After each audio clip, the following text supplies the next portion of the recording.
विद्यार्थी वर्गाने शांतता राखायची आहे. त्याशिवाय तुमच्यापर्यंत कसा मेसेज पोहोचणार हा? कृपया शांतता राखा.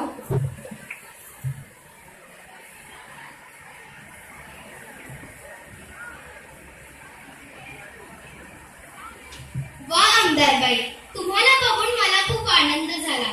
शिक्षण घेऊन तुम्ही प्रगती केली आणि आज माझी पुण्यतिथी असल्याची तुम्हाला जाणीव झाली आणि तुम्ही मला फुलांचा हार घेऊन आला. पण हार घालून माझे समाधान होणार नाही. अरे बापरे, कोण बोलताय? इथे तर कोणीच दिसत नाही. घाबरू नकोस, मी कोणी भूतपिशाच नाही. मीच आहे तुमच्यासाठी संघर्ष केलेली सावित्री, शिक्षणाची सावित्री. मी जरी पुतळ्यात असले, निर्जीव असले तरी माझे विचार मड मेलेले नाही. हे सांगण्याची वेळ का आली माहित आहे तुला? नाही, माझे काय चुकले का? होय, तुझे नक्कीच चुकले. म्हणून मला आज हे तुला सांगावे लागले. माझ्या विचाराची तुम्ही राखरांगोळी केली. शिकलेल्या कितीतरी मुली शिकून अंधश्रद्धा पाळत आहेत. त्यांना मंदिराची दारे सुद्धा खुली नाही. कुठे गेली स्त्री समानता? अनेक वाईट प्रथा आजही मोठ्या प्रमाणात पाळल्या जात आहेत. होय, सावित्रीबाई बोलताय ते सत्य आहे. त्या स्त्री शिक्षणासाठी त्यांचा तीव्र लढा होता. त्यासाठी त्यांनी शेणाचा, चिखलाचा मार सहन केला. पुण्यात स्त्री शिक्षणासाठी पहिली मुलींची शाळा काढली. आपल्याला हक्क व कर्तव्य त्यांच्या संघर्षामुळे मिळाले. अगदी बरोबर. शिक्षण मिळाले नाही तर आपल्यासारख्या अनेक स्त्रिया आमदार, खासदार झाल्या आहेत. सावित्रीबाईंनी आपल्यासाठी विरोध सहन करून, शिव्या सहन करून अन्य धर्मांच्या मुलींना डॉक्टर, इंजिनियर, पंतप्रधान, आमदार बनवले. बोला बाईसाहेब, आमच्याकडून काय अपेक्षा आहे? मला तुमच्याकडून खूप अपेक्षा आहेत. तुमच्याच भगिनी ज्या शिक्षणापासून वंचित आहेत त्यांना शिक्षणाच्या मुख्य प्रवाहात आणा. खेड्यापाड्यात स्त्री शिक्षण सुरू करा. अनेक शासकीय लाभ मिळवून द्या. आर्थिक मदत करा. आर्थिक दृष्ट्या सक्षम होण्यासाठी त्यांना रोजगार उपलब्ध करून द्या. त्यांच्यावर कोणतेही अन्याय, अत्याचार होणार नाही ना, याची काळजी घ्या. एक स्त्री शिकली तर एका पिढीचे भले होते. साक्षर स्त्री लोकशाही बळकट करते. होय माईसाहेब, आम्ही तुमच्या विचारांची प्रेरणा देतच आहोत. पण कधी कधी आमची इच्छा असून देखील आमच्या हायकमांडमुळे शासकीय योजना राबवताना अडथळा येतो. पण सत्यासाठी थोडा त्रास सहन करावा लागतो.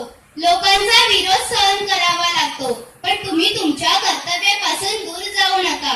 चांगले काम करताना लोक विरोध करतील, आरोप करतील, बदनामी करतील. पण चांगले काम तुला समाधान देईल. जीवनाचे सार्थक झाल्याचे समाधान मिळेल. माई, अजून काय करावे अशी तुमची इच्छा व्यक्त करा. मी ती पूर्ण करेन. फक्त भाषणबाजी करून लोकांना फसवू नका. जी कामे करणार तेच वचन द्या. ती तडीच न्या. आता सर्वसामान्यांना शिक्षण घेणे परवडत नाही. शिक्षण उद्योगपतींच्या हाती गेल्यामुळे पैशांची स्पर्धा लागली आहे. त्यात गरीब कर्जबाजारी होत आहेत. काहींनी तर शाळा सोडून दिली तर काही जण मुलगा व मुलगी यांच्यामध्ये भेदभाव करत आहेत.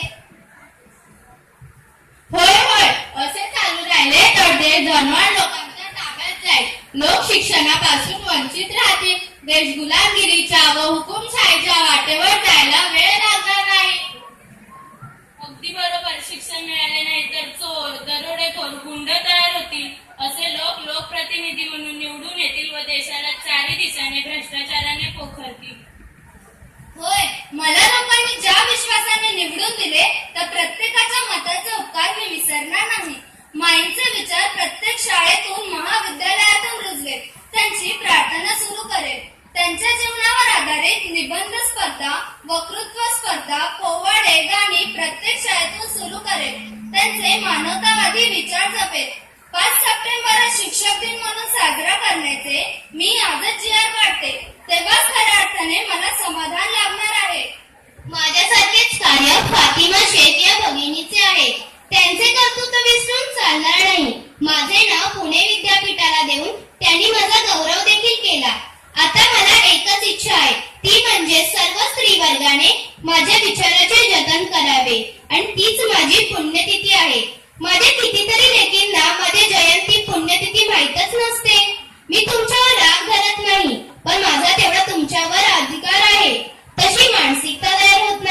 माझे भाषण करायला त्यांच्याकडे वेळ नाही? का घाबरता आपल्या आईचे विचार मांडायला? का घाबरता निर्भीडपणे